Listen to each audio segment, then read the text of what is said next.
Hello, my friends. Welcome to part 3 in a series of videos on essentials of astrology research.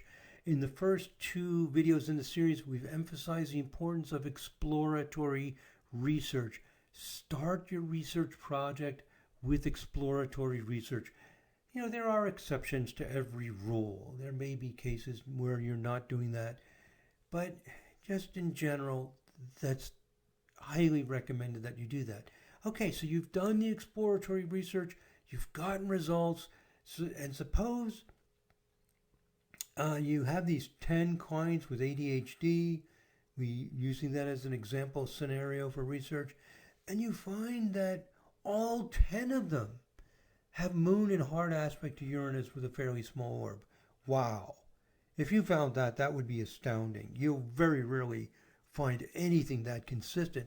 But suppose you get this remarkable finding, and the probability that all 10 people are going to have moon square Uranus with a small orb, wow, it's going to be incredibly low.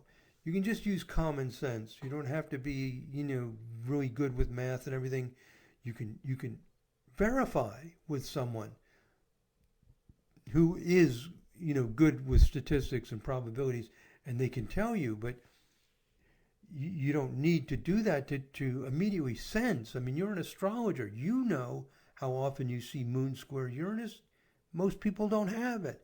All 10 of them having it, you don't have to be a mathematician or a statistician to know that, wow, that is shocking. Now, what I want to go over here in point number 2 is, what exactly did you find? Have you made a breakthrough discovery that's going to go down in history or at least shake the astrology community, that you found the key to what is in the charts of people with ADHD? Or on the other hand, some people might go to the other extreme and say, oh, well, it's only 10 charts. It doesn't mean anything. How much importance do we give to it? Let's imagine that the probability, suppose we check mathematically, I didn't check, but suppose we do, and it's like 1 in a million. So you found an astrological indicator of ADHD that makes sense theoretically. Maybe you expected moon, hard aspect to Uranus, and the probability is less than 1 in a million. It may appear that this is a breakthrough in astrology, but it isn't quite a breakthrough. It is a very exciting finding. It is very exciting, very important to share this with other astrologers. Write it up as an article, submit it to one of the journals, put it in a book, put something, put it on your website, let people know about it. It's very exciting, very important, and very promising that you have found something. It's not completely convincing. What is completely convincing is a hypothesis test. In a hypothesis test, you have to state your hypothesis very clearly before analyzing the data. So before you look at the 10 charts, you would have to say, I expect moon to be square Uranus within whatever orb you're using. However, these are already your clients. You've already looked at their charts. You cannot do a hypothesis test with your client data because you've already looked at it. And even unconsciously, you might remember something, even if you don't remember it consciously.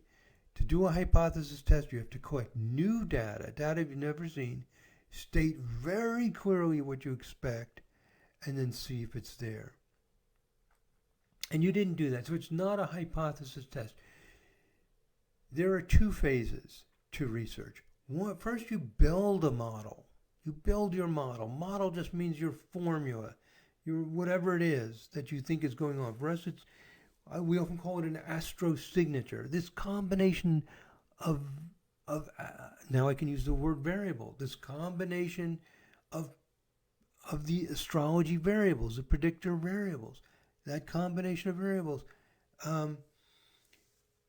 you have to state exactly what it is, what the aspects are, what the orbs are, whatever you're going to include in it, and then collect the data and then see if it's there. We didn't do that. We're in the model building phase. We're not in the model testing phase.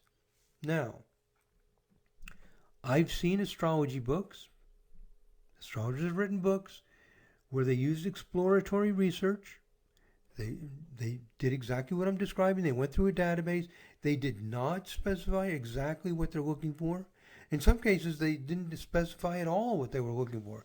They just explored the data. They found unusual things, and they said, "Eureka! I've made a great discovery." Did they make a great discovery? No. And I've even read reviews of these books, and the reviews are very positive. No, it's not a great discovery. It is interesting. It is informative.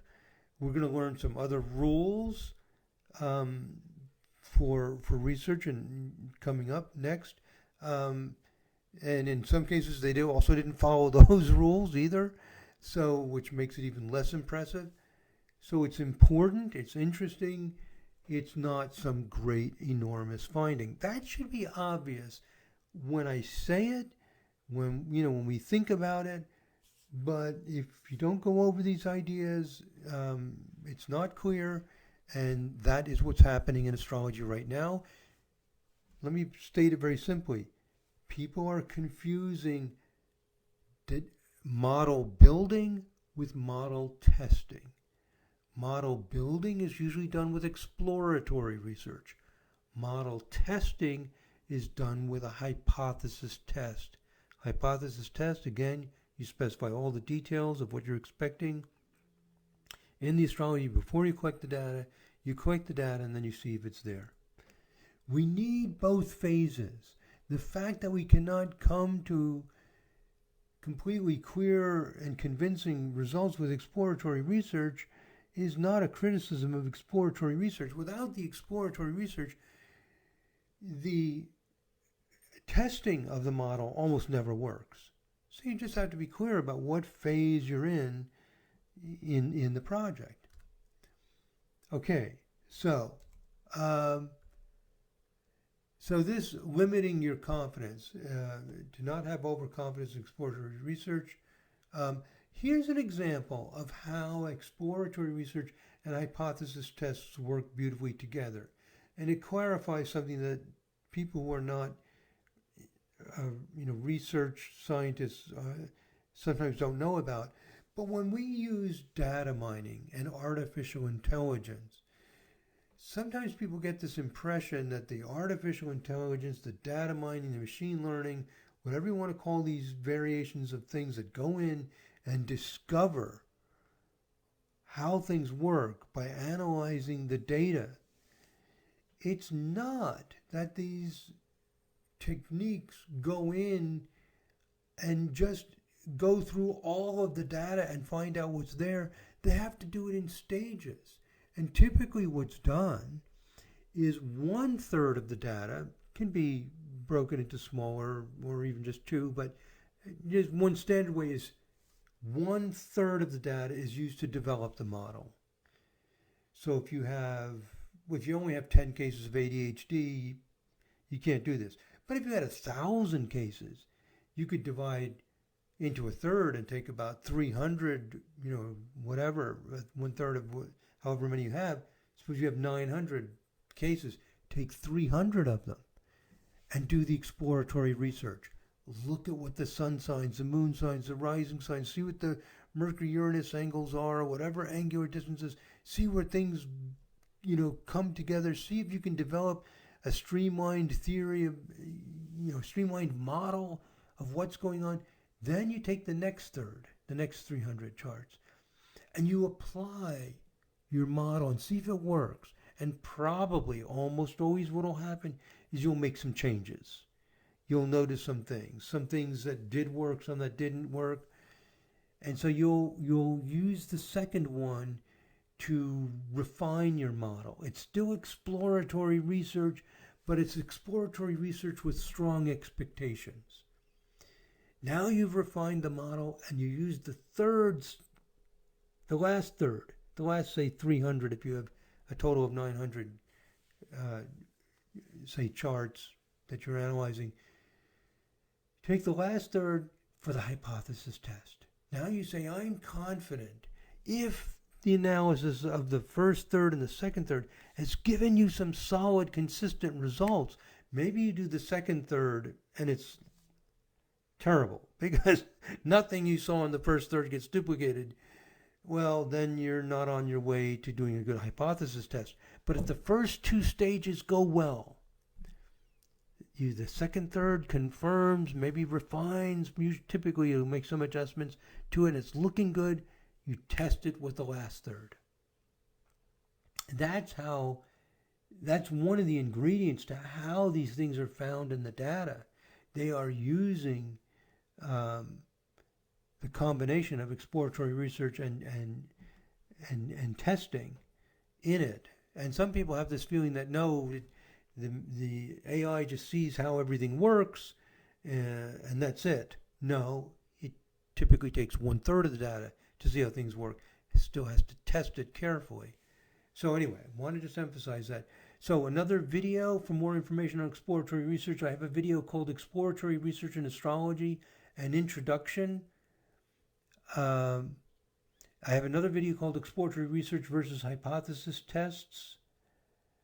And a third video called Exploratory Research in the Sirius software, the artificial intelligence feature. So those 3 videos are available, and I have links to them in the description area for this video. So a lot of videos on exploratory research and comparing exploratory research to the hypothesis tests and how you do it, because exploratory research occupies such a large part of what we're doing. It's so fundamental, so key to making these discoveries, and there's so much to learn about it. Okay, third guideline, third essential. I'm calling these essentials. Third necessary thing. There's a lot of things to be aware of when you're building your model. Remember, the model building is really the most important part, because if your model building works, when you're going to test it, you're going to get positive results. So an essential thing when you're building this model is to make the model simple. And part of making it simple is to use Occam's razor. That's one example of making it simple. Let me give you an example of what I mean by simple, because simple in this context is not always obvious. Let's take an example. Suppose that you notice that most of your 10 clients with ADHD, or maybe it's 1,000 clients with ADHD, or 1,000 clients, doesn't matter whether it's 10, 100, or 1,000, but suppose your observation is the following. You notice that the people you're studying, say it's people with ADHD, they often have Mercury trine Uranus. Ooh, interesting. They also have Moon square Neptune. Oh, that's interesting. That makes sense. You think to yourself, oh, that can make sense. And Venus is out of bounds. Oh, yeah, okay. So maybe you're looking at this list of things, you're thinking, well, all of this makes sense. Sun in Aquarius, yeah, that would make sense. Maybe you think Aquarius is free and, whatever. Mars and Aries, okay, it's fired up. Moon in Capricorn, maybe that's not a good position for the moon. It's in its detriment, as we call it. Maybe it's isolating them. Saturn's in the 12th house. So you're looking at this list, and you might think this is a nice, good list. This is my astro signature.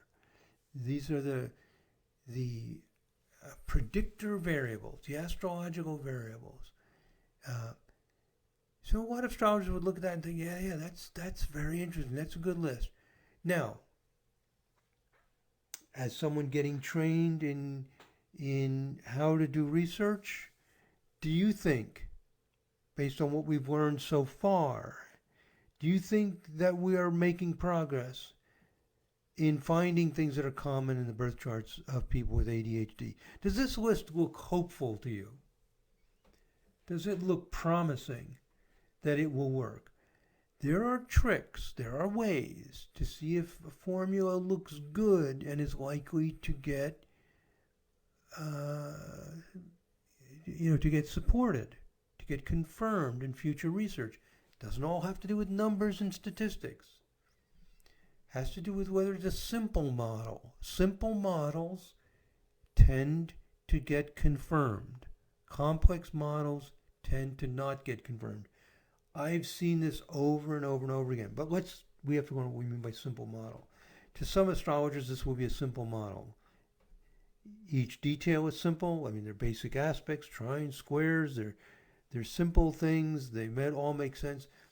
But from a research standpoint, is it a simple model? If it's not, it's probably not going to get confirmed. If it is, there's a reasonably good chance it will. Is it a simple model? You could pause this if you want to think about it some more. The answer is it's not a simple model. And you've actually made very little progress for finding what's in the charts of people with ADHD. To an astrologer, it might look impressive, but what are we interested in? We're interested in getting this confirmed. When we get the next 10 or 100 or 1,000 charts of people with ADHD, we want to see it, that what we found is really true. It probably won't be. And I'll tell you why. Here's the model. The reason is because it's not simple. It's complicated. It's simple in the details. But here's 6 questions that show how it's complicated.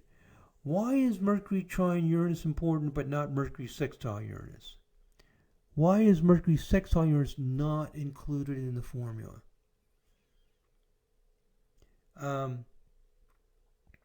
Or why is Mars trine Uranus not included in the formula? Wouldn't they be similar? Now, if you have a very clear reason for how trines are very, very different from sextiles, even though astrologers think they're similar, and for why it would specifically be Mercury trine Uranus and no other aspect, and no other planet to Uranus. Uranus is this thing that might make your thinking and your feeling, unstable or erratic in some way. And if trines are smooth, why is it not a hard aspect? So when you see things that are not consistent with theory, and there's no consistency in the finding, it's probably arbitrary. It's probably arbitrary. It's not that the data mining, which is what we're really doing here, it's not that our investigations into what is there will always generalize, we call it, will always fit the next data. Usually it won't. It's only going to fit if it's really there, and it's only really there if you as an astrologer have a sense for why it's there. Every once in a while you can discover something out of the blue that you just find it. But that requires way more sophisticated kinds of data mining where you need a team of people with expertise. The level of things that we're doing as individuals doing this kind of research, you want a simple model. Even in advanced research, I didn't put a link in here, I could have, to some videos by data mining experts emphasizing the importance of the simple model. And we have the same problem with each one of these things. Moon square Neptune. Why not Moon opposition Neptune? Why would that be? Venus out of bounds. Why Venus? Why not Mercury? Why not Mars? Is there a reason why it would be Venus? Sun in Aquarius. Why not Mars in Aquarius? Why not Moon in Aquarius? Mars in Aries. That's dignified. Why is Mars in a sign that rules bad? If we, we're creating the ADHD, which is, we'll call it bad. It's something that we prefer not to have. It's causing a disturbance. Why is a planet in its own sign bad, but Moon in it bad, in a sign of detriment bad? Why does rulership work for Mars but detriment work for Moon? Why is it only one sign? And same problem with Saturn in the 12th house. I understand Saturn's a malefic, 12th house is bad, two baddies together, is creating mischief. But that's pretty vague thinking. There's no consistency here. And look at all the different things we have. We have aspects, out of bounds, signs. It's a jumble with nothing that's looking really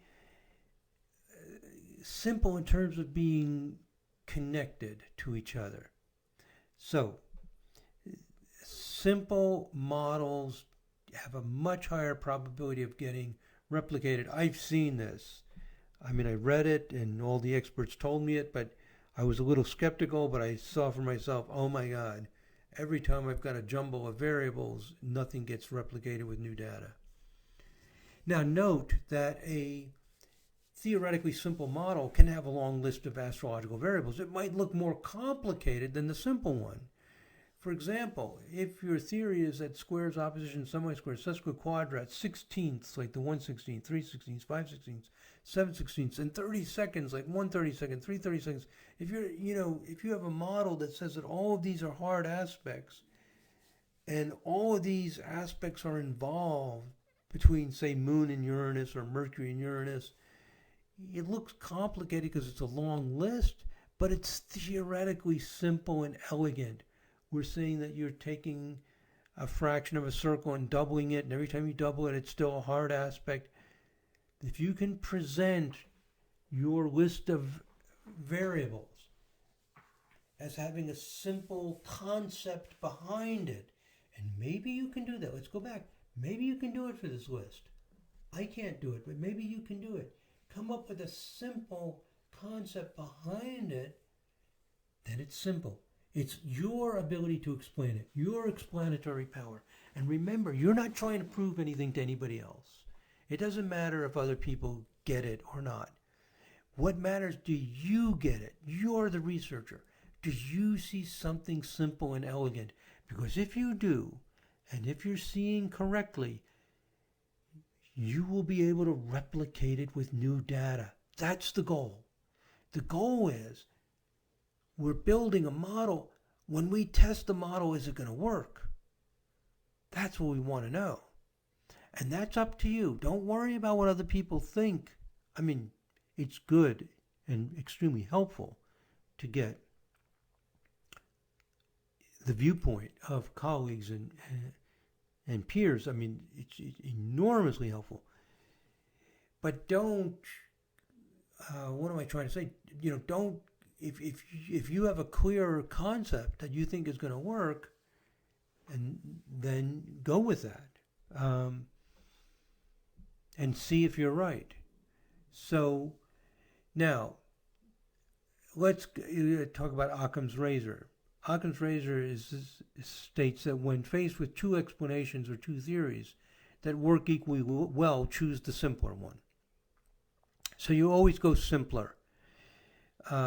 However, in astrological research specifically, we can take it a bit further, and sometimes not only are we choosing the simpler model when two work equally well, but we'll choose the simpler model when it does not work as well as the complex model. So this model here with Mercury trine Uranus, Moon square Neptune, Venus out of bounds, it may fit maybe if you give a score to people, which we're going to be showing in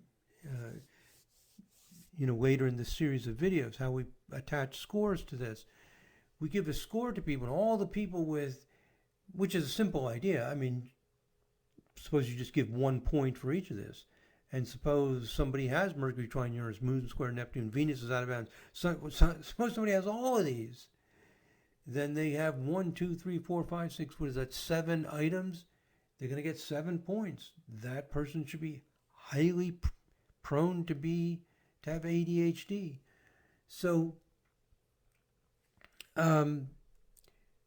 what you're going to do is, even though this formula may work extremely well with the data you're analyzing, building your model, and you're finding that all 10 of your clients have most of these things in their charts, they're scoring very high.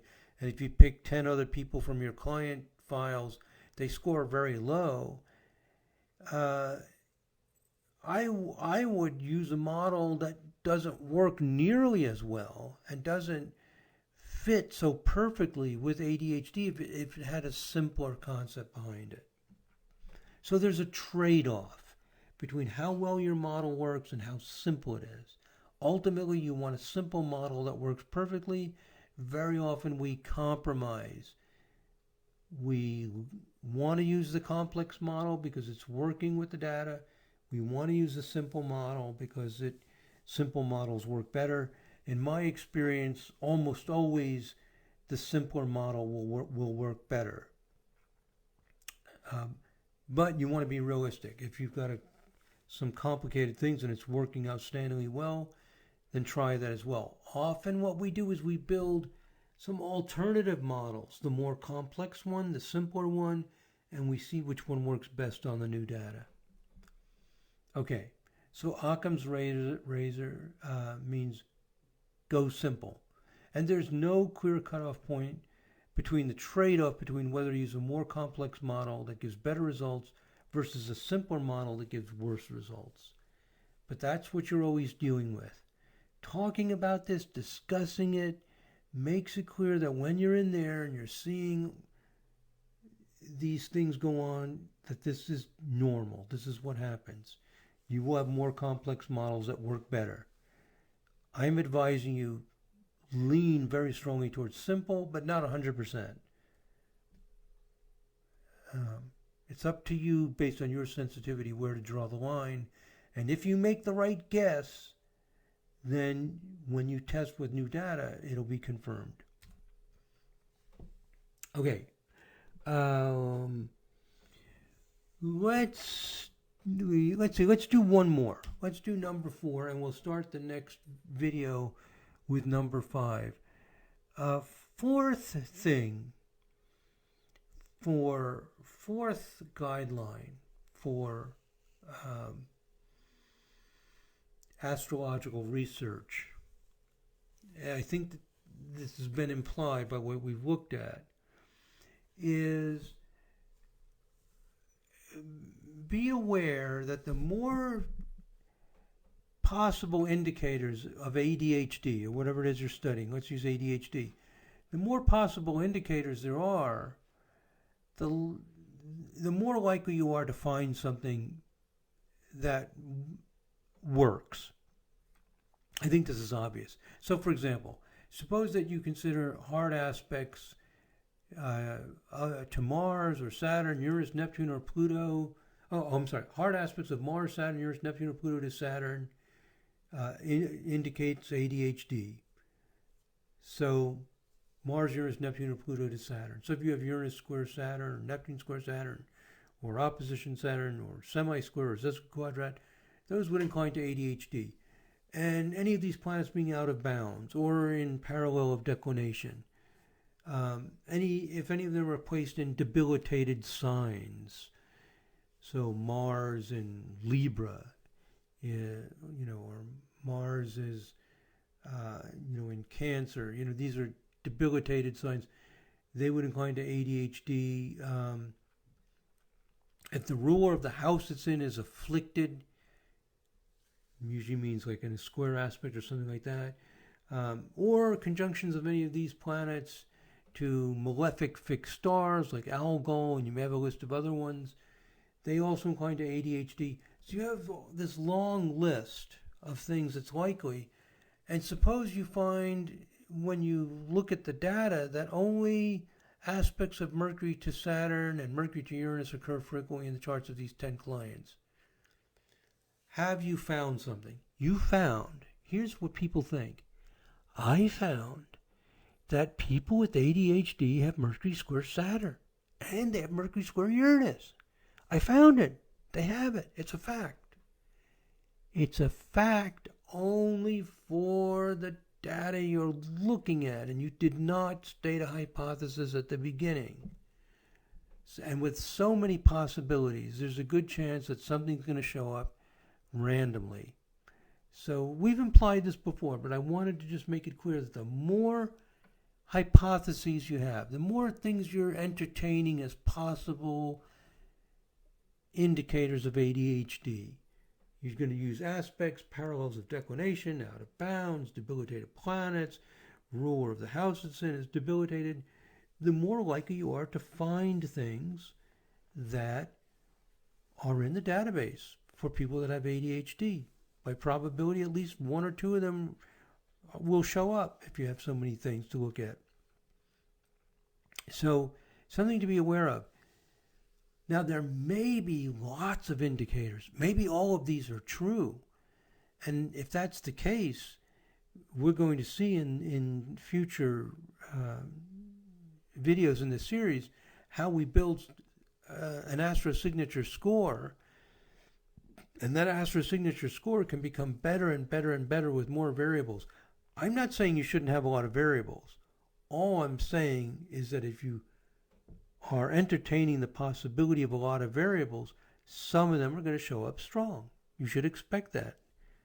That's what probability means. Probability means, well, it doesn't mean this exactly, but it's fairly close. It's if you try 20 things, one of them is likely to be significant at 0.05 because it was a 1 in 20 chance and you'd had 20 things. You should have one, and sometimes more. So the more things you look at, the more things will stand out from, from being random. So, and again, I've seen articles and books written by astrologers where they take no account of the fact that they have included so many possible things, and then in the data that they're using to build the model, they claim that they've found something that's scientifically supported. No, it will be scientifically supported when you try this formula on new data. Okay, I think I've made that point clear, but expressed in different ways with different guidelines. Here we're focusing on the fact that if you have multiple hypotheses, the more likely one of them is going to be true. It's obvious when you say that. But some people have this erroneous idea that even if I test 1,000 things, they should none of them should turn up as being statistically significant unless they are. That's wrong. Lots of them will turn up statistically significant if you test 1,000 things. That's the way the statistics works. So it's a misunderstanding of how statistics works. It's just like if I flip a coin. If I flip a coin 10 times and I repeat that flipping the coin 10 times, 1,000 times, there's a good chance I could get 10 heads or 8 or 9 heads. If I flip 1,000,000 times, I almost certainly will. The more times you try, the more possibility there is to get an unusual result. That's what's going on. So it's important to understand that. You're going to get unusual results if you're checking for a lot of things. That's the way it works. Okay, so in the next video, we will continue with guideline number 5 to avoid selection bias in gathering data. Thank you very much, my friends. God bless. Namaste.